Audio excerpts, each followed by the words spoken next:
আসসালামু আলাইকুম, welcome back to my channel রান্নার সন্ধানে। আমি আজকে আপনাদেরকে তৈরি করে দেখাবো হেলদি ম্যাঙ্গো জুস। আমি এখানে পাকা ফ্রোজেন আম নিয়েছি। আমগুলো পরিষ্কার করে ধুয়ে নিয়েছি। এ সময় তো পাকা আম পাওয়া যায় না, তাই আমি ফ্রোজেন করে রেখেছিলাম। এখন আমগুলো কেটে নিতে হবে। এই যে আমার সবগুলো আম কেটে নেওয়া হয়ে গেছে।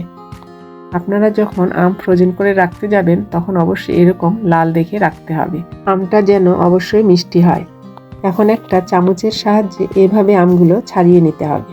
গরমের সময় এই পাকা আমের জুসটা খেলে খুবই প্রশান্তি পাওয়া যায়।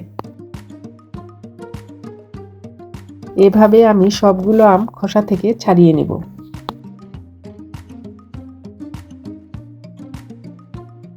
আমার সবগুলো আম ছাড়িয়ে নেওয়া হয়ে গেল। দেখেন আমের কালারটা কতটা সুন্দর। এখন একটা ব্লেন্ডার জারে আমগুলো ঢেলে দিচ্ছি। আপনারা চেষ্টা করবেন অবশ্যই আমটা যেন পাকা এবং মিষ্টি হয়। এবার এর মধ্যে দিচ্ছি ফ্রিজের ঠান্ডা পানি 1 কাপ।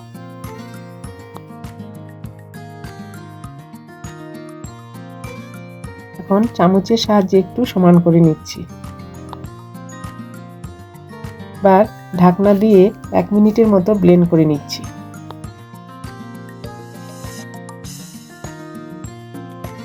এখন দিয়ে দিচ্ছি কয়েক ফোঁটা অরেঞ্জ ফুড কালার, দিয়ে আবারও 1 কাপ ঠান্ডা পানি দিয়ে দিচ্ছি।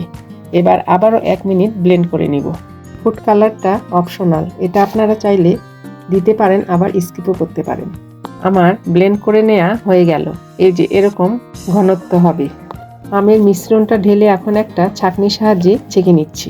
যদি কোনো আঁশ থাকে তাহলে সেটা বের হয়ে যাবে। আমের পিউরিটা মসৃণ হওয়ার জন্য অবশ্যই ছেঁকে নিতে হবে। আশা করছি আজকের রেসিপি আপনাদের কাছে ভালো লাগবে। রেসিপি ভালো লাগলে অবশ্যই চ্যানেলটি সাবস্ক্রাইব করবেন এবং পাশে থাকা বেল আইকন অবশ্যই প্রেস করবেন। নোটিফিকেশন অবশ্যই অন করে রাখতে হবে, তাহলে ভিডিও ছাড়ার সঙ্গে সঙ্গে নোটিফিকেশন পেয়ে যাবেন। ছেঁকে নেওয়ার কারণে দেখেন একটু হলেও আঁশ বের হয়েছে। এখন চলে যাচ্ছি চিনির মিশ্রণটা তৈরি করতে। চুলায় পাত্র বসিয়ে দিয়ে ওর মধ্যে দিয়ে দিচ্ছি 1.25 কাপ চিনি। চিনির সাথে পানি দিয়ে দিচ্ছি 1 কাপ। এখন নেড়ে চেড়ে চিনিটা মিশিয়ে নিচ্ছি। শিরাটা ফুটে ওঠা পর্যন্ত জাল করে নিতে হবে।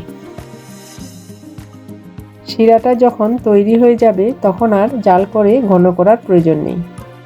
এখন চুলা থেকে নামিয়ে এক সাইডে রেখে ঠান্ডা হতে দেব। এখন এটা বেশ ঘন আছে। এবার আগে থেকে জাল করে রাখা চিনির শিরাটা দিয়ে দিচ্ছি।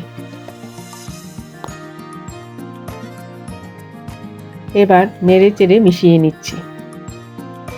তৈরি হয়ে গেল আমার হেলদি ও ফ্রেশ ম্যাঙ্গো জুস। এই ম্যাঙ্গো জুসটাকে এখন সার্ভিং গ্লাসে ঢেলে সার্ভ করছি।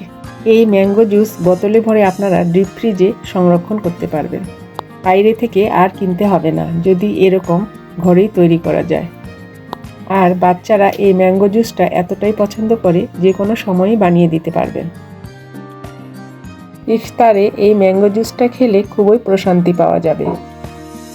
আজকের মতো এখানে বিদায় নিচ্ছি। আল্লাহ হাফেজ।